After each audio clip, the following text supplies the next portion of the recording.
ओम शांति। आज सतगुरुवार के दिन जैसे मैं भोग लेकर वतन में पहुंची, वतन में जाते ही क्या देखती हूँ कि एक बहुत बड़ी स्क्रीन थी और उस स्क्रीन के सामने 3 लोग बैठे हुए थे। वो उस स्क्रीन को बहुत ध्यान से देख रहे थे। उसके ऊपर अलग अलग प्रकार के डायग्राम्स आ रहे थे और उसको देख करके कुछ तो घबराने लगे, कुछ तो ऐसे उछलने लगे और कुछ को समझ ही नहीं आ रहा था ये सब क्या हो रहा है।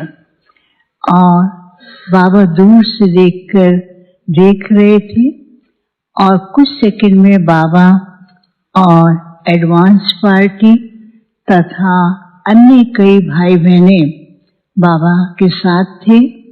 तो बाबा उनको दिखा रहे थे, बच्चे परिस्थिति क्या खेल कर रही है। एक तरफ प्रकृति अपना जलवा दिखा रही है, दूसरी तरफ वातावरण और तीसरी तरफ जो ऐसे तमो प्रधान चीजें हैं वो भी अपनी चरम सीमा पर पहुंच रहे हैं।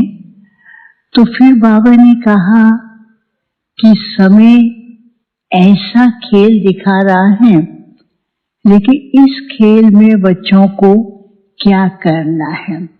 फिर बाबा ने क्या किया, बहुत सारे बच्चे वहां पर थे, तो बाबा ने सबको दृष्टि देते हुए बाबा ने सब बच्चों को याद दिलाया कि तुम सब बच्चे कौन हो, राज ऋषि हो। पहले जमाने के ऋषि जब तपस्या करते थे तो वो तत्व और दूर की परिस्थितियों को पहले जान जाते थे और उसके ऊपर पहले से ही अपने वाइब्रेशन के द्वारा बहुत अनुभव कराते थे। तो बाबा ने कहा कि बाप ने बच्चों को ऐसे विशेष टाइटल और विशेष उनको शक्ति दी है। तो अभी समय है अपने राज ऋषि स्वरूप का प्रत्यक्ष प्रमाण सारे विश्व के सामने लाना और समय अनुसार अपनी तपस्या की गहराई में जाना। और बाबा ये बता रहे थे कि अभी जितना सूक्ष्म शक्तियों को जमा करेंगे, जितना सूक्ष्म शक्तियों को यूज करेंगे और उतना ही ये आने वाली जो परिस्थितियां हैं उनसे छुटकारा उनको पार कर सकेंगे। और बाबा ने कहा कि देखो, बाबा ने बच्चों को सिद्धि स्वरूप बनाया है। सिद्धि स्वरूप आत्मा दूसरों का भी कल्याण करती है और खुद भी अपना कल्याण और सदा बाप की छत्र छाया में रहते हैं। तो बाबा ने कहा अभी भी बच्चे जो है संकल्पों को बहुत विस्तार से फैलाते जाते हैं। फिर बाबा ने एक दूसरी बड़ी स्क्रीन दिखाई। उस स्क्रीन के आगे बाबा ने कुछ बच्चों को बिठाया और जैसे उस स्क्रीन के आगे बैठे बाबा ने कहा कि अपनी अंतर्मुखी स्टेज और अपनी सूक्ष्म शक्तियों का स्टॉक और सूक्ष्म वाइब्रेशन कैसे फैलाने हैं। तो वो बाबा ने जैसे बच्चों को करके दिखाया।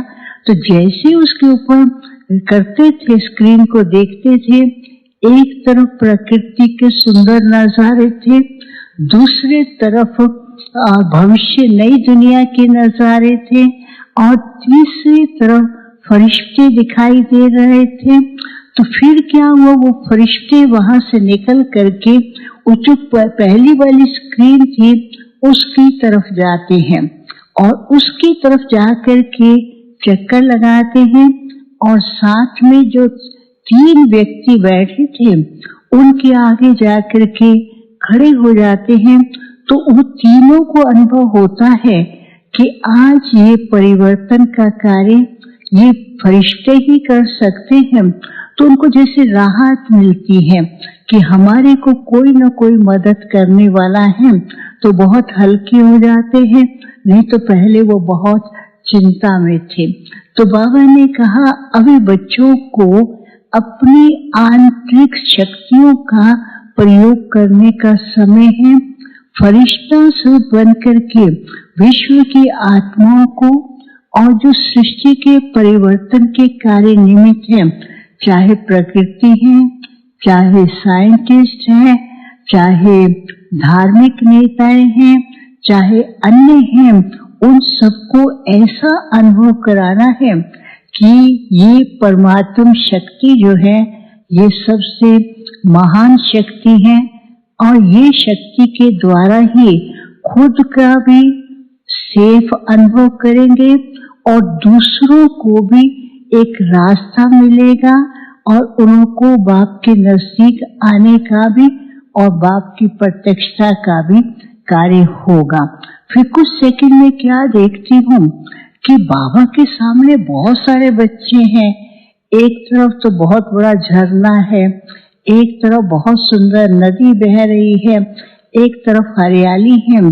तो बाबा ने कहा बच्ची देखा ये कौन है? तो बाबा मुस्कुरा रहे थे। बाबा ने कहा कि बाप को मालूम है कि आज बाप के घर में कहाँ से बच्चे आए हैं। तो बाबा को जैसे पहले से ही पता था कि कौन यहाँ पर आए हैं, मैंने तो बाबा को बताया ही नहीं।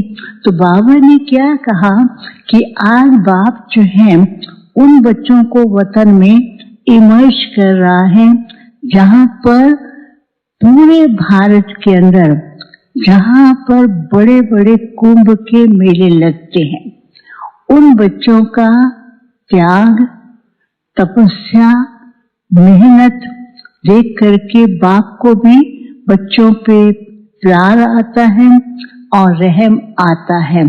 तो बाबा ने उन बच्चों को इमर्ज किया, जैसे इलाहाबाद है, नासिक है और भी जहाँ कुंभ के मेले, उज्जैन है और भी जहाँ लगते हैं, उन सब बच्चों को इमर्ज किया। और बाबा उनको दिखा रहे थे कि एक तरफ झरना है, एक तरफ नदी है और एक तरफ हरियाली है।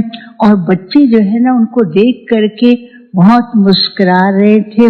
फिर दूर से देखती हूँ बहुत सारे भगत थे और भगत ऐसे उनके ऊपर ना जैसे गुलाबबाशी होती है, भक्तों के ऊपर गुलाबबाशी हो रही थी। हर एक सोचता था हमारे ऊपर ये गुलाबबाशी हो, गुलाबबाशी हो। तो बाबा ने कहा बच्चे अपने प्योर वाइब्रेशन के द्वारा हर एक को ज्ञान की अंजलि की एक न एक बूंद के द्वारा कुछ न कुछ अनुभव कराते हैं। लेकिन अभी भी बच्चों को क्या करना है, अपने अंदर की सर्व शक्तियों को जमा करके ऐसा सिद्धि स्वरूप बना करके एक स्थान पर बैठ करके सारे विश्व के अंदर बाप की प्रत्यक्षता और लोगों को अनुभूति और वरदान की प्राप्ति करानी है। फिर तो बाबा ने जैसे उनको सबको एक तपस्वी रूप में बिठाया और जैसे तपस्वी रूप में बैठ रहे थे, चारों ही तरफ जैसे सूक्ष्म वतन में लाइट ही लाइट होती है, वो लाइट के वाइब्रेशन फैल रहे थे। तो बाबा इशारा दे रहे थे बच्चे समय है सारे विश्व के अंदर लाइट की, प्रकाश की, आशा की किरणें फैलाने का कार्य बाबा ने बच्चों को दिया है। अपने वास्तु स्वरूप राज ऋषि स्वरूप का वास्तविक प्रयोग करो, उस स्वरूप में टिको और कोई बातों में या अपने संकल्पों को यादा न चला करके बिंदी लगा करके हल्के होकर के उड़ते चलो। फिर तो बाबा को भोग स्वीकार कराया। बाबा ने फिर सबको अपने हाथ से भोग स्वीकार कराया और याद